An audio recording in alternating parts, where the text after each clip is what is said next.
A multi-storey car park in Chinatown is up for sale with a guide price of $42 million. The People's Park Complex property can accommodate 700 cars and motorbikes and includes a rooftop restaurant unit. Industry watchers are expecting fierce competition for the unique property. Heidi Ng with more. A piece of this iconic development is set to go to the highest bidder. All 4 stories of the car park, together with the restaurant unit, are now selling at a 25% discount. That's compared to the $55 million when it was put up for sale 4 years ago.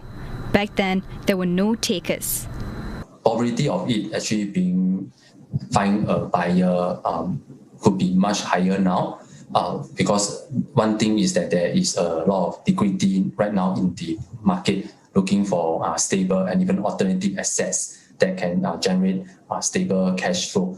Mr. Lee says that its price guide of $42 million may rise by 5 to 10% as he expects strong interest. He adds that it's rare for a car park to be sold separately from the whole development. Marketing agent Brilliance Capital says the car park's guide price works out to be about $200 per square foot. For the restaurant space, it's close to $1,700 per square foot. It says that the guide price translates to about $57,000 per car park lot, which analysts estimate could take 10 to 20 years for the buyer to break even. It's cheaper than 2 other car park sales Brilliance Capital handled last year. On the roof of the Chinatown car park is an indoor restaurant unit spanning 2,800 square feet. It was once leased by Tapas Bar and Restaurant Le Parc, a popular joint with young people. During its 3-year run from 2015, it hosted various pop-up events, including outdoor movie screenings, mini concerts, and art markets.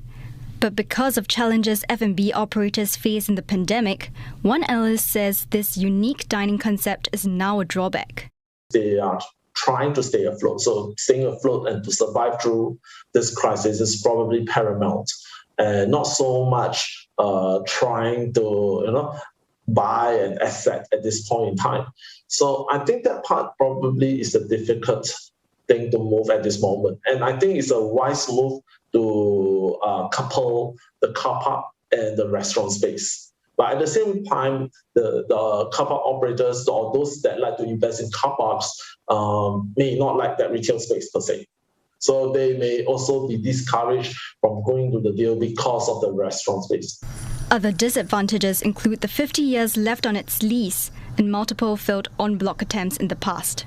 They definitely have priced certain aspect in the past. But now, I think they may find it much more difficult. So even that is it probably much less than the past when they set the listing probably for sale in 2017. But I think now definitely, yes, the possibility of en bloc is much lower, and that is probably also reflected in the price. The tender will close on the 29th of July.